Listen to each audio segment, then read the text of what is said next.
Hey everybody, good to Hi. see y'all. Happy Sunday. Happy Sunday. God bless y'all. Thank you for coming back. This week we're going to be talking about the grass being greener on the other side. Or not always being greener. Or not always being greener, yeah. Yeah, So what comes to mind when you think of that statement? I think of it like sometimes we want things or we long for things because they look good and we think that it's what's best for us.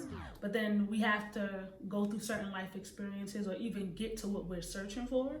And once we get there, sometimes we realize like, oh, this is not really chucked up to be what it, what I thought it would be, or it's not all that. Yeah. It kind of reminds me of like rich and famous people. Like once they get money, they'll be like, I thought money would make me happy, but it doesn't, right? And then we always have that cycle of like, man, but I want to experience that too. Yeah. For myself. Yeah, it's not gonna make you happy. Money make me happy. I know what I'm talking about, right? So it's like that grass is greener mentality, right? Yeah. Like we think, like for example, we're using money. Money might make life better, right? Or make us happy, but some people get there and they're just like, wow, like I'm still not happy. Still not happy. Right. Yeah. So I guess life isn't always green on the other side. No. And the reason why we're talking about this today is because there is actually a story in the Bible that kind of introduces the same idea of is grass really greener on the other side, right?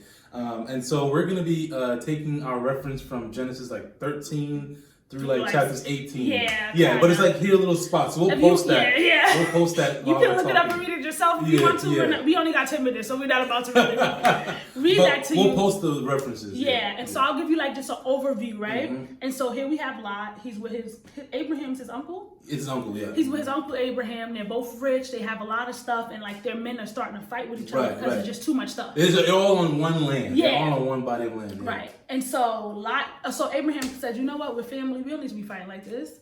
Let's just go our separate ways, right? Look across the plain. You choose. Let's just divide it. You choose where you're gonna go. I'm gonna choose where I'm gonna go. Lot looked. Lot he saw this amazing piece of land. What do they describe it as? It's described as the land of the Lord or something like that. The land of the Lord, or as beautiful as Egypt. Yes, just gorgeous, right? And he goes, you know what? I'm gonna take this land, right?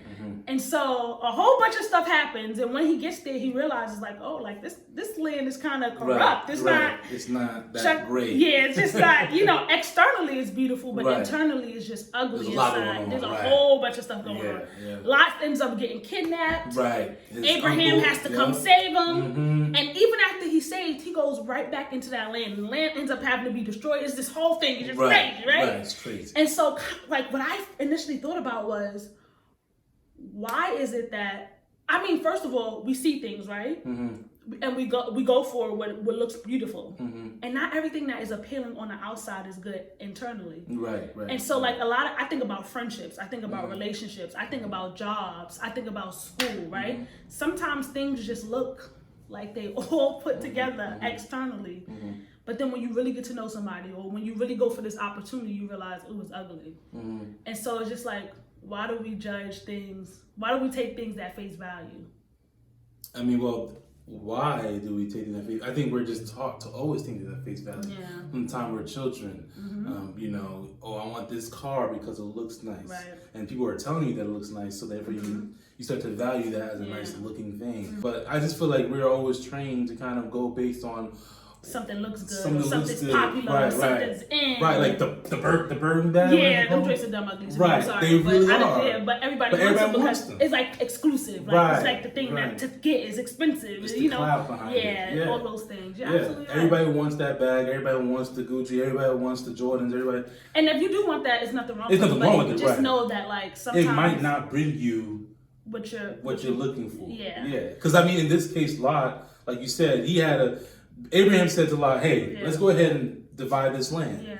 And I feel like Lot kind of was on some being selfish. On some he was like, this land is fire. I'm not gonna even say let's split this beautiful land. I'm gonna say no, I'm gonna take this portion that looks like. And he ended up getting the short end of the stick in the long run, which is super, super interesting. I like that. I like how you say that, getting the short end of the stick in the long run. Sometimes we go after initial gratification, but then it's in the long run, is it really beneficial? It's really beneficial. It's really helping us, right? And his whole family was. His whole family was destroyed. His daughters were almost given up to be raped. It's a whole bunch of crazy things. We're going to talk about that. Next week, right? But it's just it's a whole bunch of stuff that happened. And another thing I thought about too was this concept of his family member having to go save him, right? Right. After he's saved, he goes back to the land. And that just blows my mind, because it's just like, you realize, oh, this ain't all cracked up to be what is, what it's seeming to be. You go inside, it's destroying you, it's destroying your family. You get caught up in some things, and then you go back. Right. And a lot of times we do that. Like, I've seen people do that in romantic relationships. I've done it in friendships, where it's just like, I've allowed people to treat me a certain way, and I still continue to be their friend regardless. And so it's just like that same concept of, I don't do that. Why he doesn't. Why are we allowing what is toxic for us to continue to be in our lives? Well, I'll use my I statements for this one. I know, like, for example, for me, right? Like, let's say my dream, who don't know, is like to be a composer, right, for film and television, stuff like that. Let's say that's been my dream. That's my goal. That's my grass is greener on the other side, right? I'm working hard to get there. I finally established myself in this domain, and the grass is not greener in that domain. Right.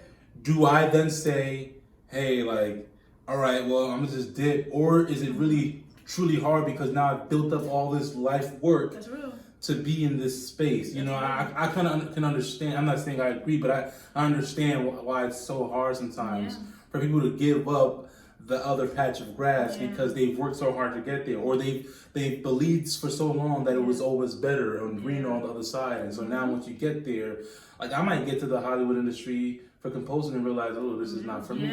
So what do I do now? It's interesting too, because John is watching the show right now, Snowfall, right? And the guy's mom is like really upset with him because of the lifestyle that he's living. Right. And so she's going through a financial crisis, and she does not want to even take his money because she's just like, no, you're a part of that life. I don't want it, right? And so this kind of reminds me of that, where it's like, what are we standing for? What are our morals and our values? And are we willing? She's willing to lose her property to not take that money. And I feel like, I know me personally, I don't know if I'm willing to give up things. Right. It depends on what it is for you. Right. It depends on what it is for you. And so it's just like, are we compromising our morals, our values? Do we have them? Are we really firmly standing on them?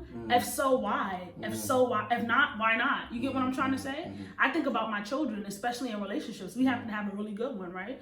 But if my son is in a toxic relationship and he continues to keep going back to that, what do I say to him? Like, how do I get him to kind of leave her or daughter, right? Leave him, right? And I would really want that for my children. And so, is there any practical steps that we can give people as far as like leaving those situations, or standing firm in what you believe, right? Or after you've realized, hey, this ain't what's best for me, or this is not right, how do we, what do we tell people?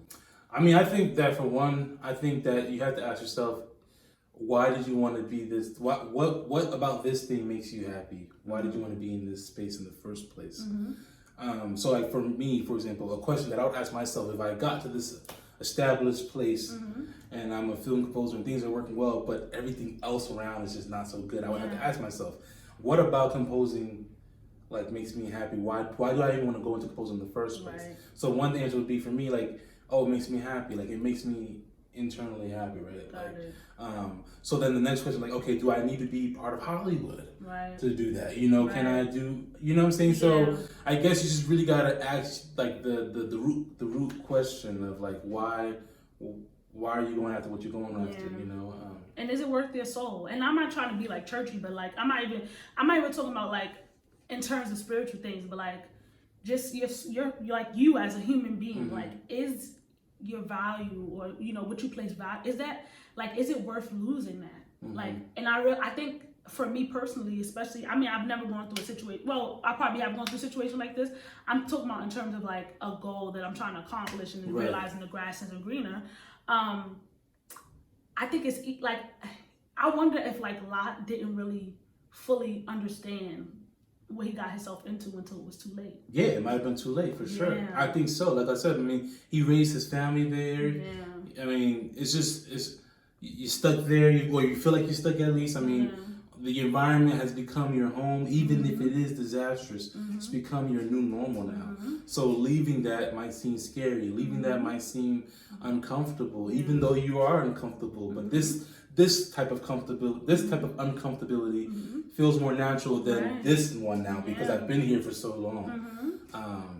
I think he just might have got caught slipping. He just got caught up. And one of these things came to me. I'm a social worker, y'all, and a lot of times when I'm meeting with people, especially people who have suffered trauma, I always tell them the reason why it's so hard for you to leave these toxic relationships or these toxic situations is because all you know is trauma. And so if your life is built on trauma, hurt, pain, frustration, then that's all you know. So sometimes that's what you draw, and you're okay because you're comfortable, even though it's something that pains you or hurts. You're comfortable in that traumatic environment, right? And so I think a lot of times that's why we stay, right? It's you get comfortable with the trauma of your life, or you get comfortable with even though these negative things are impacting you, you're comfortable. It's all you know, and so it's kind of trying to rewire what's comfortable. And also understanding that if something don't feel right to you, it's okay to step away from that, even though that's all you kind of know. But I will like to highlight this, and I don't know if this is rushing it, but in the later chapters, because we said 13 to 14, right? Genesis 13 to 8 or 18 actually. 18, yeah. So in the later chapters, Abraham has to go ahead and rescue Lot because he's got kidnapped and all that stuff.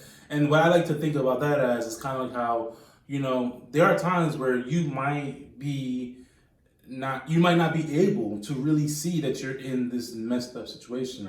And I think it's really important for you to surround yourself with people. I'm not saying they gotta take on all your burdens, but I'm just saying it might be helpful to surround yourself with people who can help you, who can who are willing to step in. Abram really was willing to step in, rescued his nephew twice if you really think about it, because in the later chapters he rescued him again. So surround yourself with people that can kind of help you, because you never know when you're. The truth of the matter is this: we're all human, right? We never know. You never know when we're gonna be in a predicament where we might be faced with something that's we thought it was being on the other side, and so we've now stayed in there, and we're blinded by it, right? So it's really important to have someone around you, or people around you, to keep you accountable, and sometimes we might be willing to just be able to just help you, just pull you out that mess. You know what I mean? Because that's what Abraham was to Lot, in my opinion. He pulled him out of the mess. Wow. I love that. And I think that's a good place to stop, to be honest, right? Get you surrounded by people who are willing to help pull you out of the mess. When you can't pull yourself out. Or when you're blinded. Right. That's real love. That's real love. Love takes action. It does. Ooh, yes. Hashtag love takes action. Yes. So I think I just want to pray with y'all real quick. So dear Father God, thank you so much for allowing us all to be together right now. Thank you for this message of being able to realize when things are not good for us that we could try to leave, but also thank you for the message of allowing us to realize that we need to surround ourselves with people who might be able to help us even when we can't see things the right way as well. Dear God, we ask that you would continue to comfort us, continue to guide us, give us wisdom, give us grace. We love you again for your Son Jesus Christ who came and died on the cross for us. These are our blessings we ask in your Son Jesus' name. Amen. Amen. And remember to live in your freedom every day. I got so proud of you. Gosh, this is 4 weeks. Okay? Now, better late than never, baby. Better late than never. All right, y'all. Peace out.